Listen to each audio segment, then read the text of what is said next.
আসসালামু আলাইকুম। তো পাখি ইউটিউব চ্যানেলে সবাইকে স্বাগতম। চলে আসলাম নতুন আরেকটা ব্লগ নিয়ে। তো সবার কাছে অনুরোধ রইল, প্লিজ তোমরা আমার ভিডিওটা দেখবা, দেখে যদি ভালো লাগে একটা লাইক করবা, চ্যানেলটা সাবস্ক্রাইব করবা, ঠিক আছে? আর কমেন্ট করতে ভুলবা না। আমি করলাম প্রত্যেক দিনই তোমাদের সাথে ভিডিও আপলোড করি আর শেয়ার করার চেষ্টা করি। তো কালকেও ভিডিও আপলোড করছিলাম। তো আমি ভিডিওটা আপলোড করতে করতে দেরি হয়ে যায়, কারণ শর্ট ভিডিও বানাই, ওইটারে মনে করলা ছাড়ি, আপলোড করি, তারপর আবার বৈশা বৈশা আবার লং ভিডিও এডিটিং করি, এডিটিং করে তারপর আপলোড করি। ভিডিওটা বানাইতে গেলাম অনেকটা টাইম লাগে, মানে বললেই হয়ে যায় না দেন ভিডিওটা। তো আজকে আমাদের ঘরে মেহমান আসবে, তো আমি আজকে রোস্ট রান্না করব, মুরগির মাংস রান্না করব, বেগুন ভাজা, ডিম ভাজা, ঠিক আছে? তো রান্নাবার আমার আজকে অনেক কিছুই। তো তোমাদের সাথে তো প্রথমে বেগুন ভাজা দেখাই দিলাম, তারপরে ডিম ভাজাও দেখাই দিলাম, আর হলো এই যে এখানে মুরগির মাংসটা ভাইজা নিছি, এটা ভাইজা এটাও বসাই দিলাম। এখন মুরগি কাইটা নিব, রোস্ট রান্না করবো, মুরগিটা কাটি, ওটাও তোমাদের সাথে শেয়ার করে ফেলে, ঠিক আছে? তো যেহেতু ঠান্ডার দিন, জানোই যে ঠান্ডার দিনে তো মনে করলা খালি শুয়ে থাকতে বসে থাকতেই ভালো লাগে, আর অন্য কোনো কাজকাম করতে ভালো লাগে না। তো এই যে এদিকে আমি সকালে আপনাদের ভাইয়ারা বলছে যে আমাদের বাসায় আমার ভাগ্নি আর ভাগ্নি জামাই আসবো, তো ওদের জন্য তাড়াতাড়ি যেয়ে মুরগি টুরগি আনোগা। তো যেহেতু মনে করলেন এই মুরগি আনতে বলছি, তো আপনাদের ভাই বলতেছে যে আমার কাছে এখন টাকা নাই, কীভাবে কী করবো বলো, গরুর মাংস আনতে গেলে এখন 800 টাকা লাগবে, এটা লাগবে সেটা লাগবে। তো বয়ান সাথে পরে আমি বললাম যে ওইসব করার দরকার নেই, তুমি মুরগি কিনে নিয়ে আসো রোস্ট করে, আর একটা ফার্মের মুরগি কিনে নিয়ে আসো, একটা ঝাল করি, আর পোলাও রান্না করে দেবো, সাথে ডিম ভাজা দিয়ে দেবো না, আর বেগুন ভাজা দিয়ে দেবো না। তো তোমার ভাইয়া আমার কথা শুনে তাড়াতাড়ি গেছে, যাইয়া মুরগিটা আইনা দিছে। তো মুরগি দিয়েও আনছে, বেশি বড় বড় আনে, ছোটো ছোটোই আনছে। তো এইগুলি মনে করলে কাইটটা পাইছে, সুন্দর করে রান্না বাড়া করে দিলাম।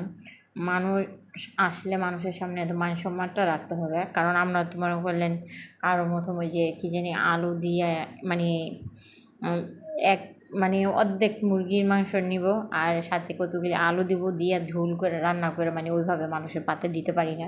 দুই টুকরা করে দিতে পারি না। মানুষের দিব, মাংস দিব, বেশি করে দিব, মাংস খাবে পেট ভইরা। মাংস যদি কম দিই তাহলে কি খাইয়া তৃপ্তি পাবে? পাবে না। বলবে যে কি একটুখানি দিছে। আর যদি না খেতে পারে সে উঠায় রাখবে, তা না। মনে করলেন এই জিনিসটা আমার একদম ভালো লাগে না। তো এই যে রোস্টটা বসাই দিলাম, ঠিক আছে? এইখানে দুধ, তারপরে পেঁয়াজ, বাদাম যা আসিল সব ময় মশলা গুইলা তারপর আমি এখানে দিয়ে দিছি, ঠিক আছে? আদা রসুন বাটা দিছি, পেঁয়াজ বাটা দিছি। তো এই যে রোস্টটা ভালো করে কষায় নিছি, আর টমেটো সসটা আমি অফ ক্যামেরায় দিয়ে দিয়েছিলাম। তো এই যে রোস্টটা আমার রান্না কমপ্লিট। আর এই যে এটা হলো আমার ছাদের উপরের ভিডিও। তো আমাদের বাসার মেহমানগুলি মনে করলা চলে গেছে। তো চলে যাওয়ার পরে এই মানে ভিডিওটা বানাই নিছি। তো আমি ছাদের উপরে গেলে যদি তোমাদের সাথে একটু না শেয়ার করি তাহলে তো আমার ভালোই লাগে না। তো আজকে জামা কাপড় ধুইছে আপু জামা কাপড় ধোয়াতে, পর আমার ভাগ্নে নিয়ে গেছি, ওরা বলছে যে তুই ছাদের থেকে জামা কাপড় দিয়ে নাও। তো এখন বয়স ছাড়া ভিডিও বানাও। হাই গাইস,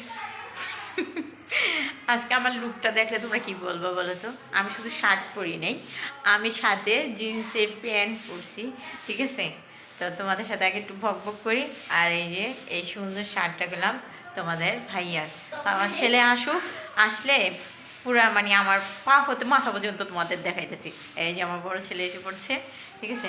আমি তো আজকে জিন্সের প্যান্ট পরে সেই খুশি। খুশিটা কোথায় রাখবো নিজেও জানি না, কারণ অনেক দিন পর এই জিন্সের প্যান্টটা পরলাম। আর শার্ট তো প্রত্যেক দিনই টিকটক ভিডিও বানানোর জন্য পরি, শার্ট পরি, পাঞ্জাবি পরি, কিন্তু জিন্সের প্যান্টটা আর পরা হয় না। আর তোমার তো ভাইয়ারও অনেকগুলি প্যান্ট আছে, আমার বলতেছে যে তুমি আমার এই প্যান্টগুলি পরে ফেলো। আমি না, তোমারটা আমি পরবো কেন? আমারটাই পরে রয়েছে, তোমারটা আমি কিসের জন্য পরতে যাবো? তো চলো দেখাই যেন আমার ফুল প্যান্টটা পরে না আমার লুকটা কীরকম দেখা যাচ্ছে, ঠিক আছে? হাই, দেখো আমার আজকের লুকটা, ঠিক আছে? সবসময় শাড়ি থ্রি পিস এইগুলির ভিতরেই দেখো।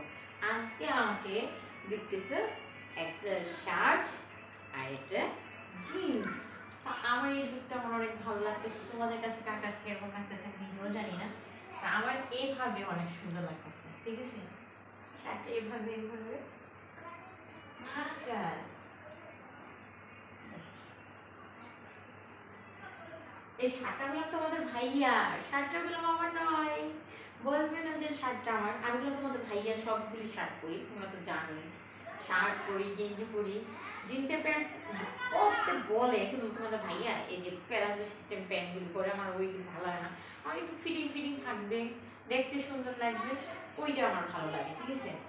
তো আজকে তো অনেক রান্নাবান্না করছি, ওইগুলোও তোমাদের সাথে শেয়ার করব, আর এই ভিডিওটাও তোমাদের সাথে শেয়ার করব, ঠিক আছে? Bye bye. ছবি